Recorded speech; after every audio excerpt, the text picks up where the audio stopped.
Bon voilà, je suis bien arrivé, tout va bien.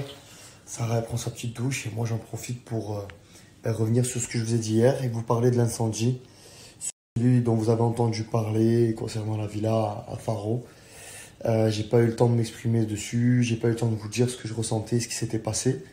Du coup, je vais prendre un petit moment pour vous donner les détails de ce que moi j'ai vécu, de comment je me suis senti, de comment je me sens aujourd'hui. Alors ça s'est passé un jour off.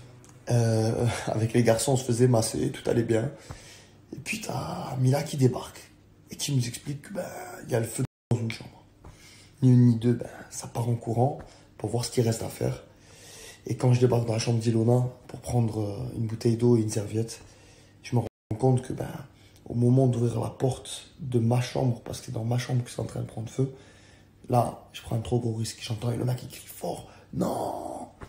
Donc du coup, j'abandonne l'idée d'ouvrir la porte, je mets de l'eau sous la porte pour voir si les flammes reviennent.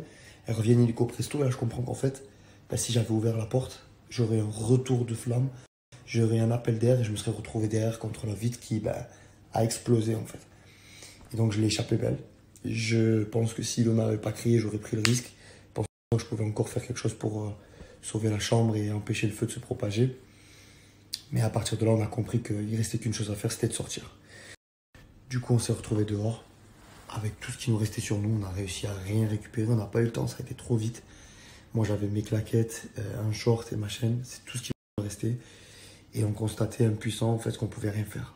Que ma chambre, celle de Camille, de Gerardo, Anto et plusieurs autres candidats étaient en train de cramer et toute la maison prenait. Du coup, on se rendait compte que ça y est, on ne pouvait plus rien faire. Il fallait juste compter sur l'arrivée des pompiers qui ont été très longs d'ailleurs.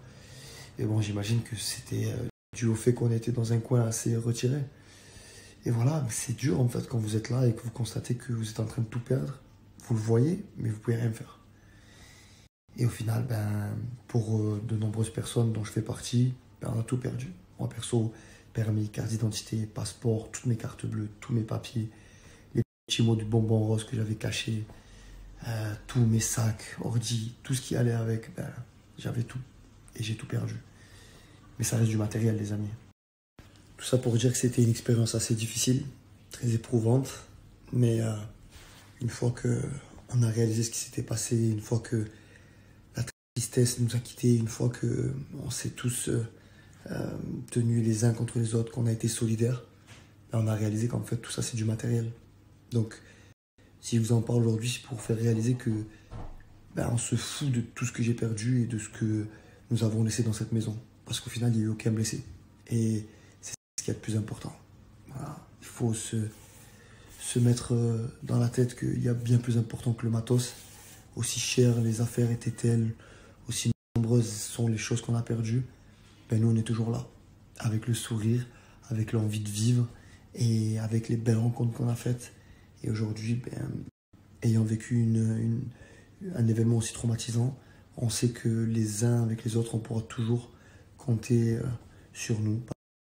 Donc tout ça pour dire que c'était difficile, mais que les choses n'arrivent pas par hasard. J'en suis convaincu et je pense qu'il y a quelqu'un qui le pense aussi. N'est-ce pas, mon bonbon rose? Oui, oui, oui. Oui, oui, oui. Ouais. Les choses n'arrivent pas par hasard, n'est-ce pas? Ah non, ça c'est sûr. Voilà.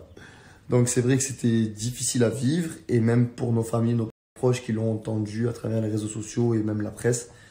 Voilà, mais tout ça est derrière nous et c'est arrivé pour plusieurs raisons, j'en suis sûr aujourd'hui, même si sur le coup vous ne le réalisez pas. Mais n'oubliez pas que même si vous vivez des moments difficiles, il y a toujours quelque chose qui va arriver derrière et en général on le dit et c'est vrai, après la pluie vient le beau temps. Et c'est quoi ton beau temps? Voilà, la meuf qui a envie que je fasse des compliments. Vous avez vu comment sont les femmes, elles veulent tirer le verre du nez comme ça. Ouais, j'avoue que j'ai le sourire depuis que je suis arrivé. Voilà. T'es contente? Bah oui, parce que moi aussi je l'ai. C'est réciproque. C'est parti pour manger africain.